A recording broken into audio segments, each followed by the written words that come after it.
Welcome to Search Talk Live with search engine optimization and marketing expert Robert O'Haver, powered by the Robert Palmer family of companies.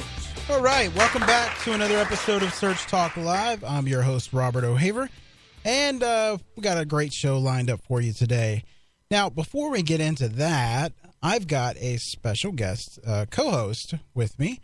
His name is Mike Weber from Roar. Mike? Matt, I'm sorry. Did I say Mike? I got the microphone. Yeah, sorry. Go ahead. Matt hey, Weber. Great to be here. God, can't believe I screwed that up. I'm great at that. Anyway, tell us about yourself.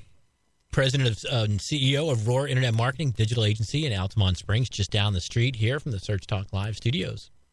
Great. Anything else?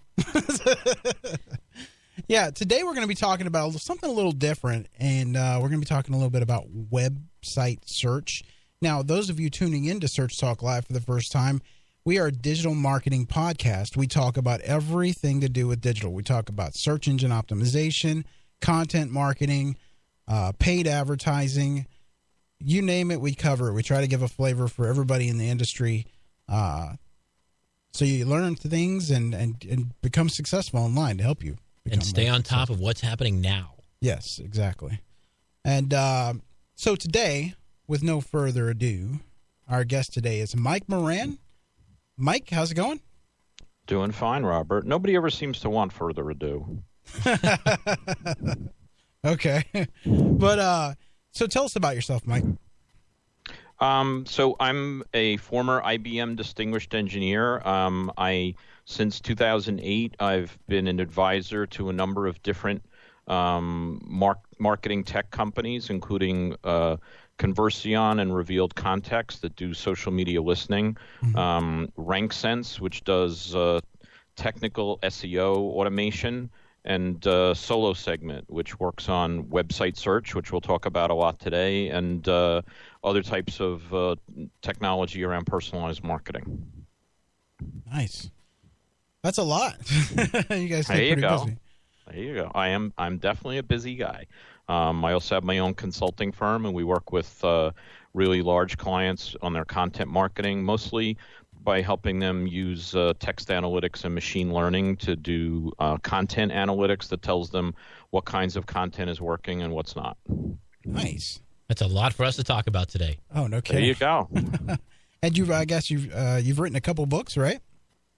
Yes, along with Bill Hunt, I wrote Search Engine Marketing, Inc., which is now in its third edition, with James Matthewson. I just recently wrote a book on big data and content marketing called Outside In Marketing. And as a solo project, I wrote a book called Do It Wrong Quickly, which was the first book on agile marketing.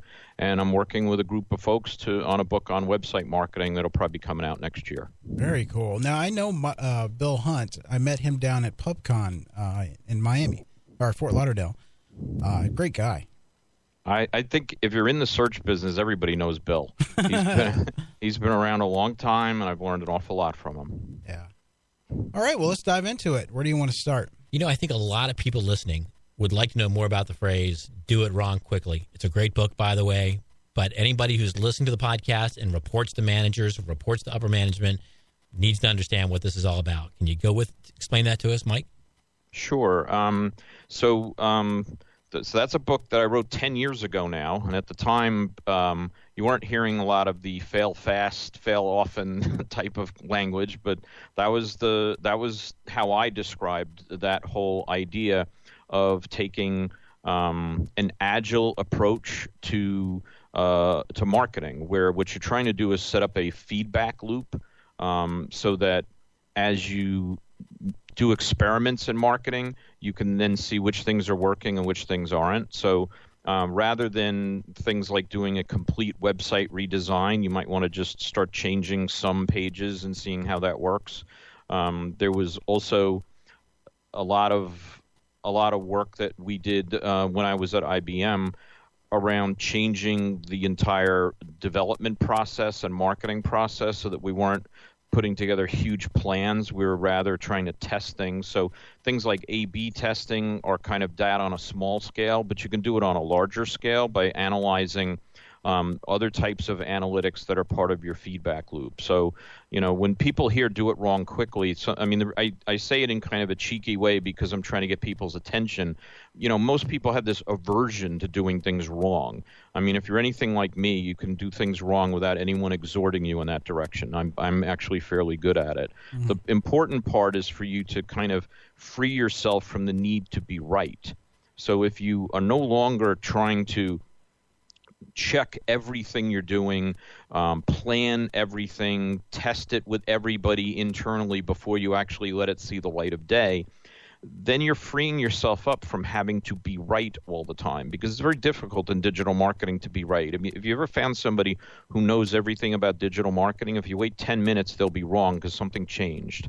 So this tyranny of trying to be right actually slows everything down, and it makes everything cost more, and it also makes us very nervous, so we don't take big chances. And a lot of times doing things that are a little bit outside of the box is exactly what's going to work with your set of clients. And so to me, the important thing is to be willing to do things wrong. So it's not that you are going to get every decision right, but you're going to use the right process of trying an experiment, seeing if it works, and then once you see something that works, then it's time to push all the chips into the middle of the table and go all in and do it in a big, scalable way. And you write about how the incremental gains of small, little gains can many times outsize a potential large gain if you waited for a long time. And that's really the name of the game, right? It's true. When I was researching the book, I was talking to the former chief technology officer at Amazon, and he showed me a screenshot where the shopping cart was on the left. And so I had never seen the shopping cart on the left. And honestly, I had never thought about why the shopping cart was on the right. It's not something that I really had concerned myself with as a decision. And so they tried it on the left for a week. They tried it on the right for a week. They got 1% higher sales on the right, and so that's where it stayed. And so it made me think, when I saw this, it was probably back in 1997 is when I first saw this. And it made me think about, now we have A/B testing, so that kind of thing is simple. But back then, that was kind of revolutionary. And it made me think about, how would this decision get made in most companies? Would it be the boss who decides, or it's a user interface decision, so the UI person gets to figure it out, or they can't figure it out, so they compromise and run it down the middle of the page? What would happen in most companies, right? It'd be all this internal angst and meetings and decisions and arguments. And instead, what Amazon did is they tested it, and they found that instead of what all the opinions were inside the company, they found out what their customer's opinion was. And so some people look at that and they say, well, Amazon's, got a lot of money, so they can afford to test. But it's actually the opposite, because they did that in 1997. So it's actually Amazon tests, and therefore they have a lot of money. And that's really what's happened here is that, and think about, the question you asked of, a little decision that means a lot. So that's been worth 1% of Amazon's revenue since 1997. That's kind of a lot. And so, so these small things kind of accrete up to very, very big things if you do them religiously, you do them consistently, you do them all the time. You're constantly looking for a data-driven culture, where instead of looking for the most important opinion, what you're realizing is that your customers have the most important opinion, and your job is to figure out a feedback loop that lets you always tune into what that opinion is. Yes, and one of our transitions to search is going to be your conversation point about inside-outside marketing, right? Because one of the things you want to test is what's the language you think needs to be said versus what do customers want to hear, and that's a little bit different. Can you talk us through this inside-out marketing that you've written about? Yeah, so inside-out marketing is what most companies do, where they're thinking about things from the inside, and then they push that to the outside. So that's how you get branded names. That's how you try to do educational sales, where you're teaching people new language. And there's nothing wrong with any of that. But if that's all you do, it's very limiting. And so we've James Matthewson and I in our book talk about outside in marketing, where what we're trying to do is to help you focus on what is the language that your market is currently using. And so a lot of, over the years, a lot of people think about how search marketing works, and they kind of equate it to a series of parlor tricks, right? Where it's like, well, you're trying to manipulate things, and all you're doing is looking to see what kind of words people are using, and then you stuff them all over your page. And so it makes it sound like a very negative thing. But if instead what you do is you say to yourself, no, what we're doing is we're trying to talk to our customers in the language that they're using, then all of a sudden it seems to make a little more sense from a marketing point of view. Because, with search marketing, you have to focus on the idea that search marketing is much more about marketing than it's about search. Mm-hmm. So yes, there are all sorts of techniques of search that you have to understand. But if you're not coming at this from a marketing point of view, if you're not coming at this from a customer-centric point of view, from a customer experience point of view, then the kinds of tricks that you're trying to put together are these very short-term things that are going to work right up until Google figures it out, and then you're off looking for the next trick. If you focus on the fact that there are three people in every transaction in search. There's Google or the other search engines, there's your customer, and there's you, the marketer. If you're doing things that work for all three parties in the transaction, it's going to work for a really long time. If you're doing things that only work for you because you're fooling Google or you're fooling your customers, that is going to have an expiration date on it, because Google's going to make it their business to make sure that stops working at some point. And so to focus on things that help everybody is how you're actually going to break through, and you're going to get the traffic for the people who really are interested in you. Well said. All right, so let's get on to the do you have another question? Okay, I want to get on to the site search. Have at it, man. How can we improve our website search? I think one of the first things to do is to actually decide you're going to focus on it. E-commerce companies have typically already figured this out, that this is a key way for them to get higher conversions. But what we find is we approach company after company, many B2B companies, many companies that have kind of long consideration cycles for their products and services. Mm-hmm. And there's nobody focusing on site search at all. There's nobody who even knows who's in charge of site search. Most of the time when we walk in, we'll ask marketing, so who you have working on site search? And they'll be like, IT? I think it's the IT people who do that. And so then, so that's kind of a conversation to have. It's like, oh, all right, that's interesting. So you have the IT people in charge of your website search marketing. So are there any other pages on your website that IT's in charge of? Like, no, definitely not. Are you kidding? Those guys don't know how to do marketing. Okay, but yet you have them in charge of this page. Just wondering, is this like the first or second most viewed page on your site? Like maybe your home page is number 1 and this one's number 2. And they don't know, so we'll check and we'll say, yep, this is actually the second most viewed page. Okay, so you have IT in charge of the second most viewed page on the site. Well, why is that? And they'll be like, well, because it's technology. It's like, okay, because it's technology. That's it. So that's why IT's working on it. So all the other pages on the site, you don't have like content management systems or web analytics, or you don't have any technology for any of those pages. You don't have an e-commerce system. No. We have technology for all that. Okay, but yet the IT people are not in charge of that. And so you kind of walk them through this whole thought process that they've had. And actually to call it a thought process is actually dignifying it, because it's actually something they've never thought about. They've just done it. They've just let it be this way, because it's a little intimidating. They don't think they know what to do to make the website search engine deliver better results. And so part of human nature is that if you have a problem that you really don't know how to solve, your normal way of protecting yourself is to deny that it's a problem. Just ignore it. Just move on. Start thinking about the problems you can do something about.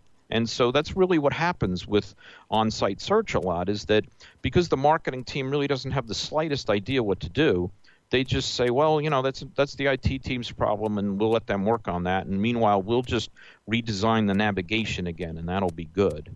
But the problem is that the IT team doesn't have any marketing goals. They don't know what the conversion rate is. They don't know even what the click rate is on the website search results page. They're not in charge of any of the content that comes up.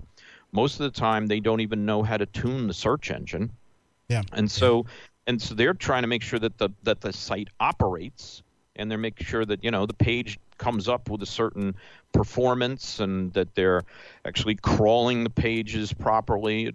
Nothing broke. Everything gets a nice return code, and that's about all they're in charge of. And so, what you have to do with the marketing team is to try and help them understand this is actually a critical thing for you, because there's a lot of evidence that your best customers are the ones that are using website search.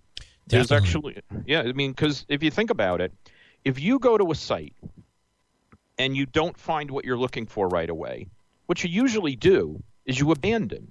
You go back to Google and search for something else. You do something. But what if you don't abandon? What if you're the person who actually goes up to that search box and types something else in because you're really trying to find it on this site? What does that say about you? What it says is that you're really persuaded that this is a company you want to buy from, or that this is the company that has the answer to your question, even more than you would go back to Google and ask again. Yeah, definitely. And so you can imagine there's a much higher conversion rate associated with that. There's published reports that show anywhere from about I think it's about 46% to 600% higher conversion rate for people who use on-site search. And that's with on-site search not working really well, because if you look at most on-site search, it's kind of a random web page generator. You type something in and things show up on the screen, but they don't necessarily have anything to do with what you were looking for. Now, there's some companies, especially e-commerce companies, that are doing a good job on on-site search. Think of Amazon. Mm-hmm. When do you go to Amazon and navigate? Right, and think about the client's expectation, because what is our world filled with? Our world's filled with Google. So we expect every site search experience to be the same as what we get with Google. Exactly. And that's really and so you're right, the expectations are sky high because people think they're good at search because they type something into Google or they go to Amazon and they get this great experience, and then they come to your site and it's wah wah wah. Okay, sorry, you didn't get anything there. Try again. So the problem is that people think they're good at it. And the reason that it's so hard is because the problem of website search is actually much harder than the problem Google has solved. Mm-hmm. And the reason is because when you type something into Google, just about any word you type in, that's on a web page somewhere. Somebody used that word. Doesn't matter what terminology you're using. You could use really weird terminology for something, and somebody used it somewhere. And if you use terminology that isn't weird, then you've got dozens, hundreds, thousands of sites that are all competing to try and have the best answer in Google. But that's totally different when you're on your own website.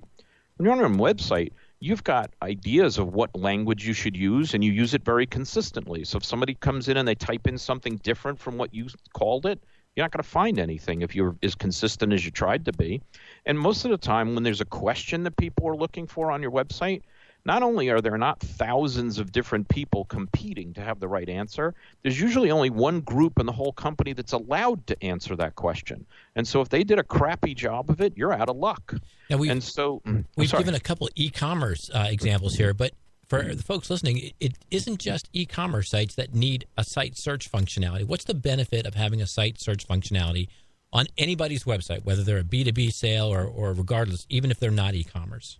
Well, the simplest thing to say is if they can't find it, they can't buy it. Right. And it doesn't matter whether they're buying it online or offline. It doesn't make any difference, right? So if you've got a buyer journey that has 3 steps online and 2 steps offline, well, if they don't complete the steps online to get to the offline steps, you didn't sell it to them. And so whatever it is that they're trying to find, you want to help them. Because remember, it's not just that these are random people showing up. These are probably your best prospects showing up. The fact that they're using your site search at all is a qualification for this lead that you would never have for somebody else who's kind of a much more casual person who just landed on your site.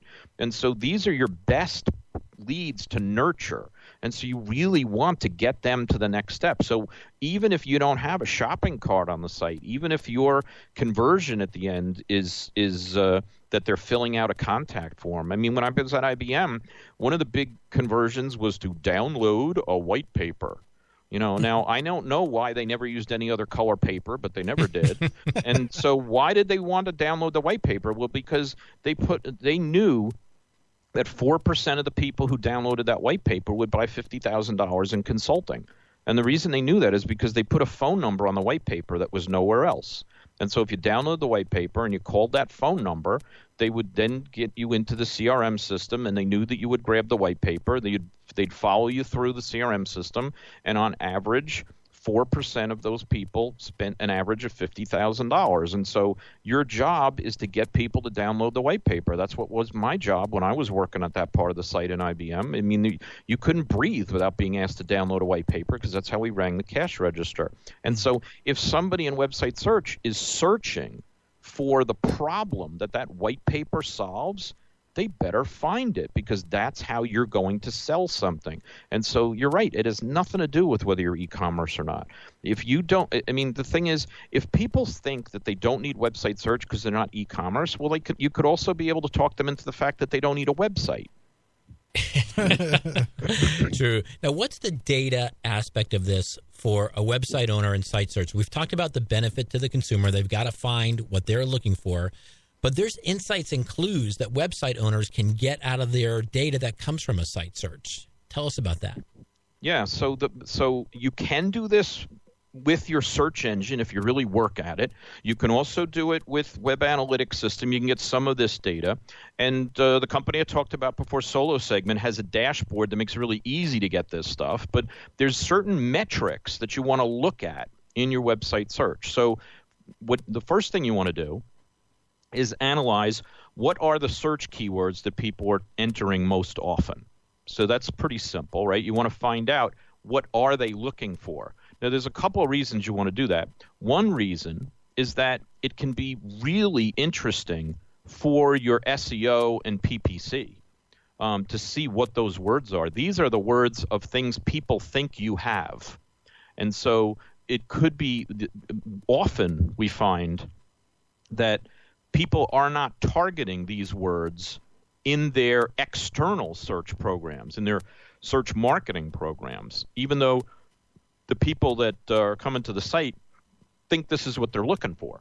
And so this can become a huge input to keyword research that maybe you're not looking at now. Yeah. The other way to think about it is that it can help you find content gaps. So often we find that, the very next step after you figure out what are people looking for is for you to actually do that search yourself and see if you get any results. You'd be surprised how often some of the top terms, top 100, top 1,000 terms, depending on how big your site is, get no results in site search. And so you can be absolutely sure those people didn't come away happy. They're not happy at all. And so these are things that you want to figure out right away, that you have a gap in content. Now, the gap might be that it's a subject you don't cover, but more likely it is something that you're talking about using other language than the language people are searching for. Right. And so you want to be able to modify your language. You want to be able to add new language. Maybe you just want to put a page up that has different words on it that leads them and tells them, well, a notebook is the same as a laptop, and maybe they don't know that. And so we tend to call them notebooks, but on our site. But we know if you're looking for a laptop, this is the stuff you want, right? So sometimes you're just using a different word. So the first thing you're looking for is, are people finding anything? Are results showing up? Yeah. So if you think about this from a searcher behavior point of view, you don't know when people find what they're looking for. It's not always easy to tell that, but it's pretty easy to tell when they don't.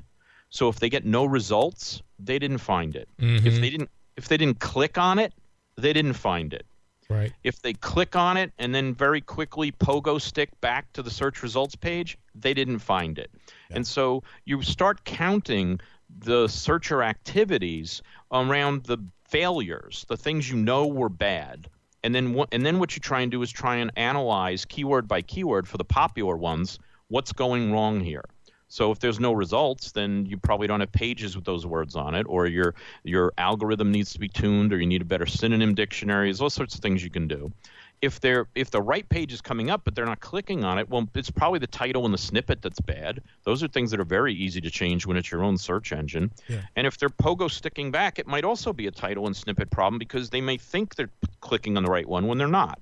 Or it could be that the content itself is bad. So there's all sorts of things that you can start to do for those popular keywords when all you're doing is looking to see what the searcher behavior is. Well, let me ask you, Mike, now, for the listeners, where do you go in analytics to actually find those searches? Or do you need a search solution that actually provides you those analytics as far as keywords and that type of thing? So most search engines have some kind of analytics panel that'll show you that data. And there are often abilities for you to tune your existing web analytics to show those things too. Mm-hmm. So you can use existing solutions to do those things. The reason that Solo Segment has a dashboard for this, though, is that especially in a larger company, when there's a lot of different business units that are creating content, mm-hmm. you can actually provide a dashboard for them where you show them for their own keywords, the keywords that should find the thing on their part of the site, here's what your numbers look like. And you can even color code them. So you can say, hey, look, anything lower than like a 95% results rate. So if more than 5% of the searches are not getting results, that's mm-hmm. bad. That's mm-hmm. red. Yeah. Right. And so you can decide what's good, bad, and indifferent, and have them look at that. The other thing that they do is they have a knowledge base so that when your number's wrong, you can click on the spot in the dashboard where the number's wrong, and it'll say, okay, your click rate is really low. Here are the 6 things you could do to improve your click rate, and then they can go off and work on their content. And so it's kind of a more integrated solution, maybe more like if you think about what say Bright Edge or Conductor does for SEO, or mm-hmm. what Kenshu or Moran do for PPC, you can get all of those analytics from other places, right? You could let everybody go look at Google Search Console, or get access to the AdWords account or Google Analytics. They could look at all that stuff, but it's a lot easier for the average line marketer who's got content in a campaign to be able to look at a dashboard. And so this is kind of the dashboard for website search. Nice. Right, let's talk a little bit about how people are changing how they search because of voice search. How are people changing the way that they articulate what they want? So this is something that is happening very gradually because voice is taking longer to become popular than they thought it would. I think this might be generational. I think that there is kind of an inhibition of people who are old like me to just start talking into their phones while they're walking down the street. They'll make a phone call, but a lot of folks don't just, say they're not going to be standing in Times Square saying, okay, Google. And so I think that there's kind of a transition that's going on here where it's going to take a little while for people to kind of gradually start to realize that this is an easier way to do things. So I think that's part of what's going on. The other thing that's different is that kind of conversational searching tends to have a lot more language in it than keyword searching. People are willing to say an entire question where there are fewer people who would type that question. And so those are the kinds of things that Google changed a few years ago to try and understand how to do something that's closer to question answering rather than the standard keyword searching that you typically do. And question answering is usually focused on trying to understand not necessarily which content has the particular words in it that you typed in. It's not as simple as if someone says, when was Abraham Lincoln born? it doesn't just say, oh, well, when is, those are dumb words. We don't need those. Let's just turn this into a keyword search for Abraham Lincoln born. That's how people think it might work. It doesn't work that way. What's really happening is that they're analyzing the question to try and understand what kind of answer are you looking for. So in this situation, you're looking for a date. And so there's a lot of different possible answers to that question, right? The answer to that question could be 1809. The answer to that question could be February 12th. The answer to the question could be February 12th, 1809, right? There's a lot of different ways to answer that question. And it's even more complicated if you ask a more ambiguous question, like when's Lincoln's birthday? Because do they mean when is his particular birthday, or do they mean kind of in general, when is the president's holiday this year? And so what's going on is the search engine is doing a lot more work to try and anticipate what the kind of answer is that people are looking for. And so you're much more often going to get something that's closer to a piece of what Google calls the knowledge graph, where they're showing you the answer on the screen rather than showing you a set of pages that contain some keywords. And so voice search is a lot more conversational in general. And so so that has changed what kinds of things are searched for. One of the things I think people are overlooking a little bit in our transition to voice search is that the response to voice search, I think in many ways, is still something that we're still figuring out. It's not the same as getting a sea of links on the screen. Right. All right, well, we got to take a break real quick for our sponsors. Can you hold 1 second? Find the true value of your home when you log on. HomeValue.com. Search Talk Live is sponsored by the Robert Palmer family of companies. Check out robertpalmercompanies.com for more information. All right, we're back. Let's pick up a little bit with that voice search. As you mentioned, it's happening gradually, but it's a big trend given the fact that we're all being promoted to have Google Home and Amazon in our homes. We'll see this change. How do you think that this trend is going to morph itself for the average website owner that's going to be listening? You talked a little bit about how we might be seeing more questions. Can you explain that just a little bit, that searchers may be using more full questions and therefore the content that answers them may have to be different on people's websites? Yeah, so it's not just that the content would be different. It could be that you need to change the content, but it's more likely that you're going to be using more types of natural language processing, which people also call text analytics. They mean pretty much the same thing, so that it's identifying what the answers are. So if we go back to the example we used before of, when was Abraham Lincoln born? Well, the way that the knowledge graph can put up on the screen February 12th, 1809, is that it's looking through all sorts of documents and it's looking for sentences that have a certain pattern.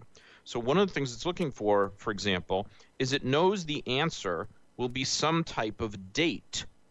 And so if as it's indexing all the content, it's using text analytics to identify that a certain piece of this document is a date, then that becomes a really important pattern, right? So that's a very simple thing that it's doing to make sure that it's a date.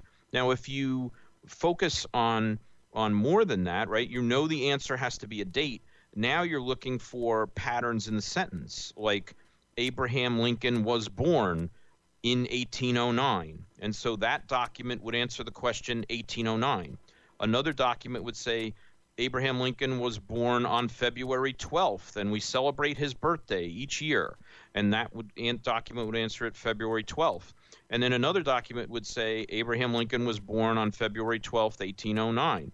And so then that would give you a more complete answer. And so there's kind of bias in the algorithm to try and pick the most complete answer, which would be February 12th, 1809. But you can imagine that there's lots of different patterns, right? There would be patterns that say that, on February 12th, 1809, maybe America's most important president was born, Abraham Lincoln. And so now you're trying to figure out how do you take the next sentence that introduces Abraham Lincoln and bring it back to meaning that must be America's most important president. And so those are techniques that you have to analyze in text analytics to try and make that happen. And as you do it, you're not going to get it perfectly, right? You're not going to say, hey, we know for sure that this is what the meaning of this is. But when you're Google and you can look at millions and millions of web pages that may have that type of content on it, then you start to use statistical methods to say, okay, we think we understand what the answer is here because we've seen it occur in this many different ways, in this many variations, so now we're pretty confident that this is what we're going to do. But after you've done that, there's still another technology that you need called text generation, where you actually generate a sentence that has the answer in it. And so there's all sorts of technologies in here that are still, not probably mainstream enough for things that are in the average website search engine, but they'll be coming, and you're going to see this stuff start to happen soon. To me, even more interesting than trying to figure out what the answers are the fact is, if people are doing voice search, a lot of times they're going to want a voice response. Mm-hmm. And so the voice response, now you not only have to do this text generation, but then you have to use text-to-speech to be able to deliver it back as a voice that's basically saying whatever words came out. And to me, the most interesting question I have is, how does Google make money at this? What do ads become in that type of voice interface world? I mean, there was this big controversy a few weeks ago where I think it was Google Now that was announcing to people some upcoming movie, I think, from Disney that was coming out when it had nothing to do with what people were asking Google to do. Beauty and the Beast, right? That was it. It was Beauty and the Beast. I couldn't remember the exact movie. And so, people were like, why is it doing that? And I'm thinking to myself, because Google has to make money for all this stuff? How about that as an idea, right? So to me, one of the more interesting things is to try and figure out how's that going to start to work, right? Because, we can kind of ignore the visual ads if we're not interested in them. And Google actually was very clever in search about making their paid search ads incredibly relevant. When I talk to people about search, sometimes I'll do a show of hands and say, how many people never click on the ads? And invariably you get 20 to 30% of the room raises their hands. Now, we know this must be impossible. It can't be that the other 70% of the population clicks on all these ads. But the truth is that people don't even know they're clicking on ads because they're so good. Yeah. Right? Because people have a category in their mind of ad is crap. Ad is spam, right? And I don't click on crap. I don't click on spam. And so they don't even realize that these things are ads because they are so relevant. I'm really going to be interested to see how all these brainiacs at Google figure out how they're going to put all this relevant stuff in for us in this kind of world, because it's a lot more intrusive for somebody to be talking something at you than it is for them to be showing something on the screen that you could ignore if you don't like it. And so I think the hope is that they are going to have so much information about you using things like Google Now, where they're going to be able to weave in things into your day that are ads that you're okay with because you are interested in possibly buying that. Now, I don't know how they're going to pull that off, but it's really high stakes for them given what their business model is. I hope it's not like, how old is Abraham Lincoln? Abraham Lincoln is such years old. Brought to you by Preparation H. Brought to you by Lincoln Financial. Yeah, right. Exactly. Brought to you by Lincoln Financial. Yeah, and maybe you're interested in the President's Day sale at your local Honda dealer. And so I know. I mean, there's incredibly ham-handed ways that this could be done, and those probably won't work. Right. Just like original pay-per-click was whoever bids the most, they get the number one result, right? So, and people said, well, that's ridiculous. Why would anybody click on that stuff? Its stuff is terrible. Yeah. And so Google came along and they fixed that because they were smarter and they knew that having a bad customer experience doesn't make you any money in the long run. And so I don't know how they're going to innovate the customer experience so that they can still get the money that they're trying to get. But let's see what they do. They're smart people. Yeah, I think it's not going to be on informational searches like that. But if somebody says, I need the best deal on a big screen 70-inch TV, then that ad would show. They'd just talk about that. Yeah, well, people are searching right now. Find a plumber near me. They're going to Google Home and they're saying, Google, find a plumber for me. Yeah. Yeah, but but finding the best plumber versus finding the one that paid for the Google ad might not be the same answer, right? Yeah. So I guess I'm really interested to see how they thread that needle. Well, I think your key point is that when we look at it on a search engine results page, we have the bandwidth to review 5 or 6 or 7 or 8 listings. When someone's talking back in a speaker, we don't have the bandwidth to take up 6 or 7 responses. We're going to remember the first one, and that's it. That's exactly right. And so how that first one is selected makes a big difference in terms of how good the customer experience is, but also makes a big difference in how Google rings its cash register. Yeah. So I'm not sure what they're going to do. It could be a very interesting thing. I mean, the other thing that you see coming up with all these things is that the less context that is around the search, the more it's about understanding who people are and what their data is. And so one of the things that people haven't talked about much is that if you're in a house where there's 5 people in the house, is Google going to be actually trying to do voice recognition so they know you were saying this versus somebody else in the house, and they're going to tie this to your profile versus somebody else's? And so things that people didn't find very creepy or intrusive when they were using their computer, they might suddenly start to find is really creepy and intrusive. Because if you're using your computer, it's a solitary experience. If you're using an Amazon Echo or you're using Google Home, you're speaking into the speaker, but there's no way of knowing how many other people are overhearing the answer. Yeah. And so it's a very interesting, dynamic to me. To me, there's a whole set of social contracts around using computers and using phones that have been very individual. And so you can hide things on the screen. People kind of can't see what you're doing, and there's kind of a privacy aspect of that goes away with this whole voice-activated speaker response type of user interface. And I don't think we know much about how people are going to respond to that. And so, I started out by, when you were asking me about this, of saying, old people like me don't walk down the street, screaming searches into their phones. and so that's part of why.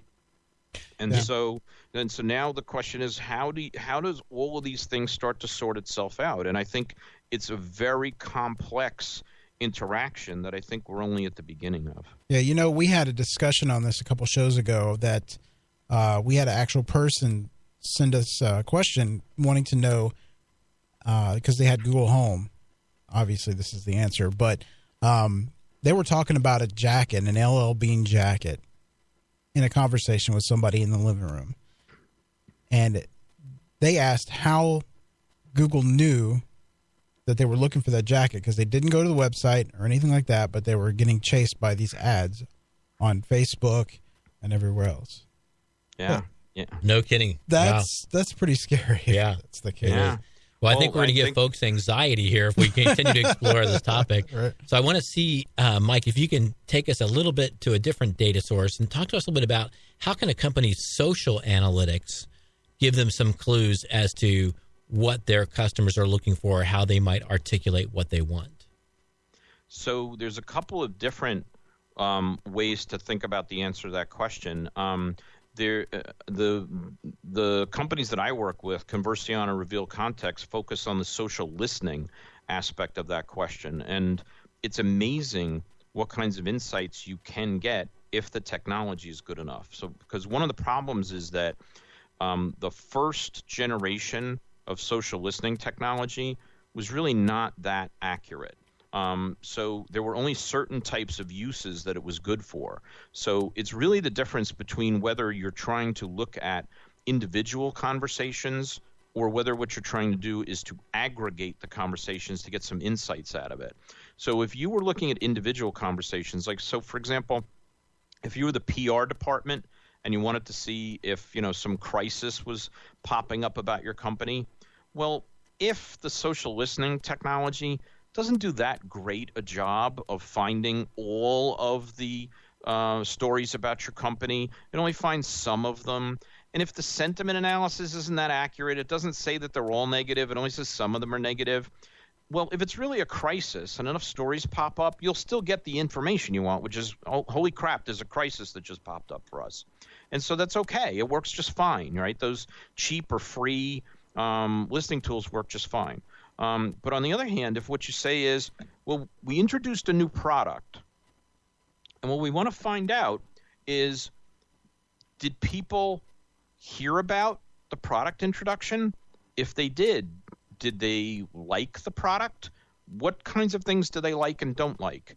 Well, now it gets a lot harder, because if you haven't collected all of the content, and if you haven't accurately categorized it as positive or negative, if you can't actually identify what subjects the content's about, it can be pretty gnarly to try and draw conclusions from it. You might draw really poor conclusions. Like for example, if you're Verizon Wireless and you introduce a new data plan that, like they have recently, where now they're not going to cut off your data at the end of the month, they're just going to slow it down if you exceed your data rate. And so they want to know, hey, how did people respond to this? Did they like this? Do they think it's bad? Well, if you type in Verizon Wireless data plan, Verizon Wireless, slow data, you put in a bunch of words, you're probably going to get most of them. But what happens if you're Sprint and you have the same question? And you type in Sprint and you want to find out what's all the things that we found that people are saying about Sprint. Well, now it's not so easy, because now you've got NASCAR sprint car races, you've got all sorts of stuff, right? And so you might say, well, what we'll do is we'll use a Boolean, and we'll say, let's look for Sprint, but not car, because then if people are talking about sprint cars, then we will drop that one. But then you also drop the tweet that says, Sprint loses my call every time I'm in the car, right? And you wanted that one. Mm-hmm. And so the problem is that when you use these kinds of rules-based technologies, which is what most of the cheap social listening technology uses, then what happens is that you're trying to do carving with a chainsaw. It's just not a very accurate instrument. You end up cutting off things that you don't want to, and you end up bringing things in that you do. And so it's kind of like if you said, hey, surveys are free, because what we do is put a question out on SurveyMonkey, and then when we get 1,000 responses, then we add them up and we have the answer. And it's like, well, no, because don't you want to know who those people are? Don't you want to weight the responses based on whether these are the people you're actually trying to listen to? So really the question is, don't you want to have the right sample size before you add everything up?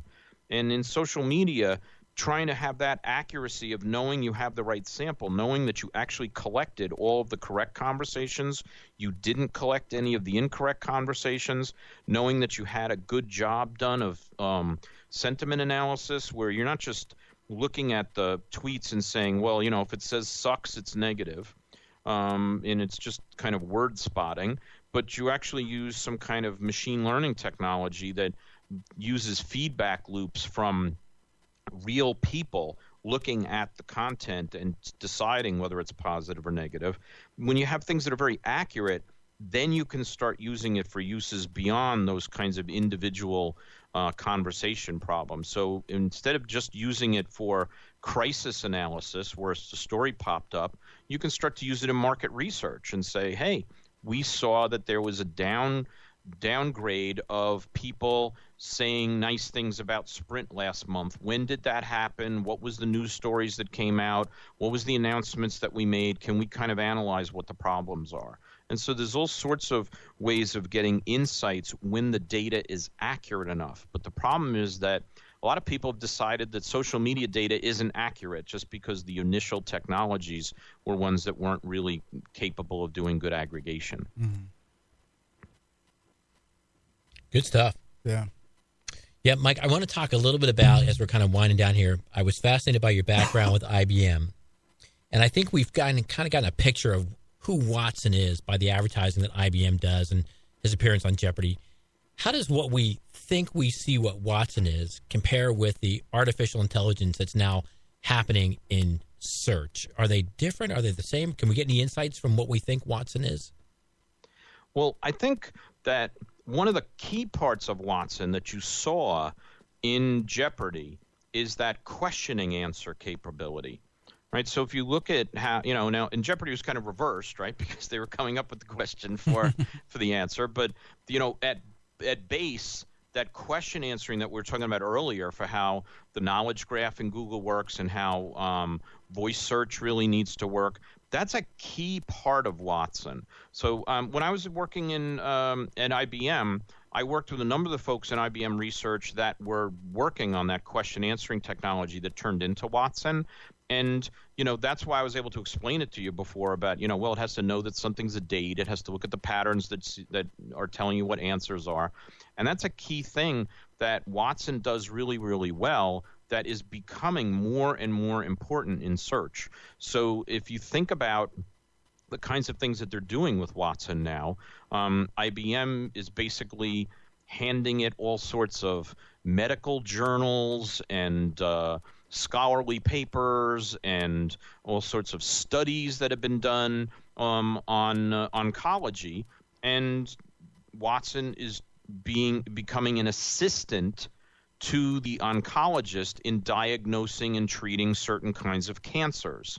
And the reason it's able to do that is because it's analyzing all of that content that's written kind of in a what we would think of as a free-form way, right? It's certainly very different than encoding something into a database. But the truth is that by using the kinds of advanced text analytics and machine learning that Watson has, it is actually finding patterns in the information. Just like we were talking before about how Google can find patterns that eventually leads it to conclude that it knows when Lincoln's birthday is.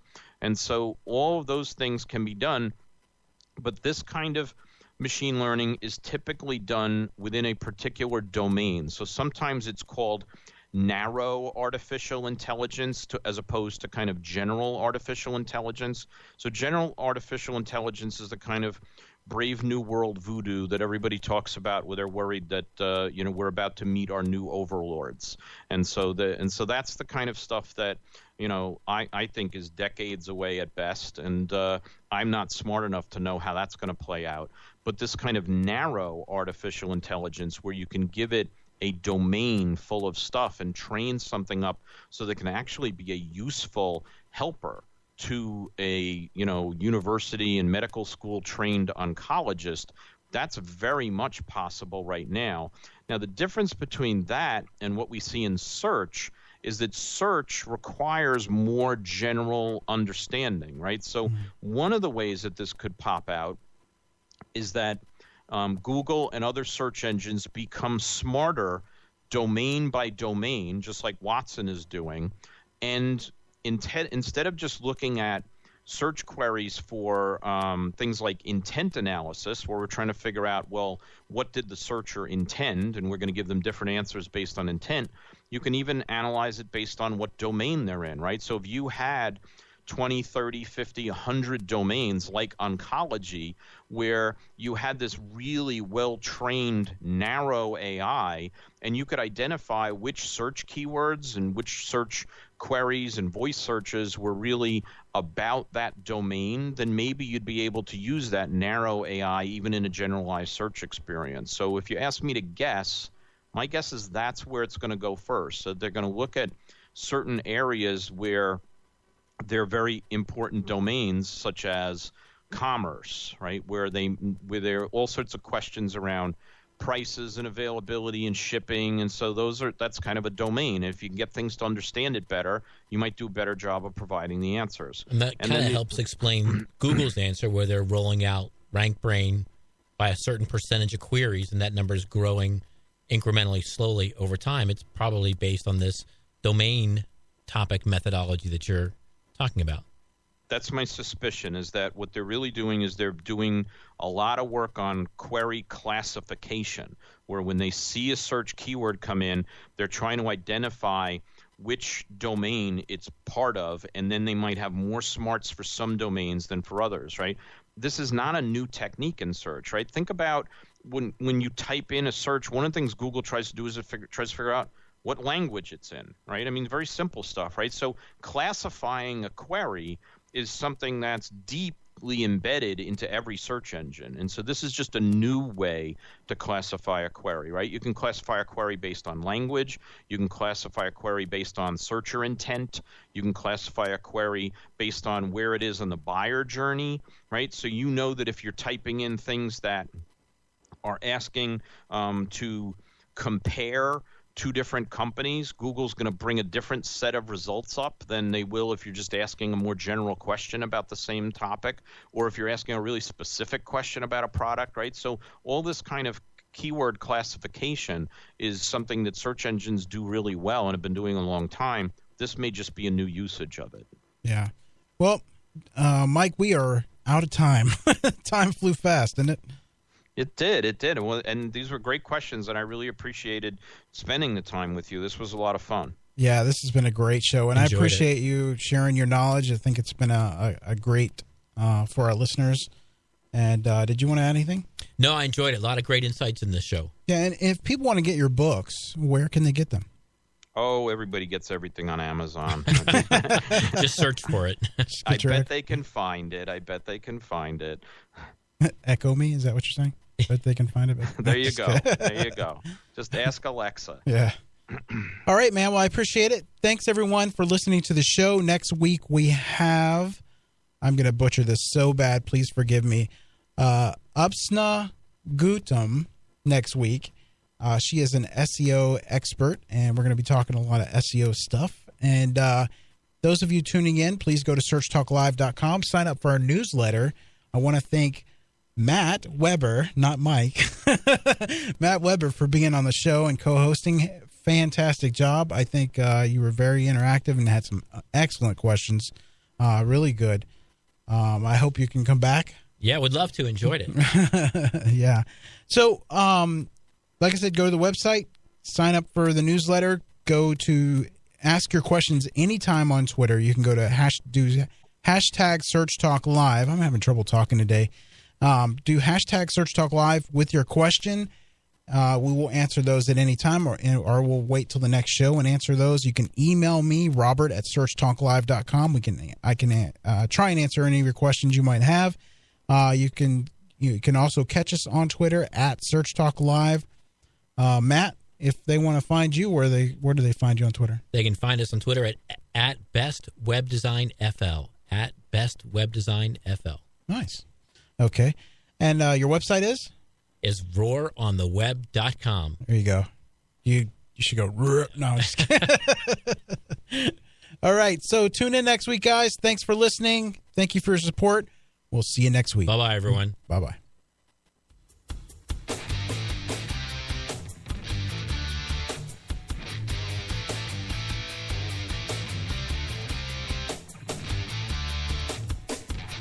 Find the true value of your home when you log on. HomeValue.com.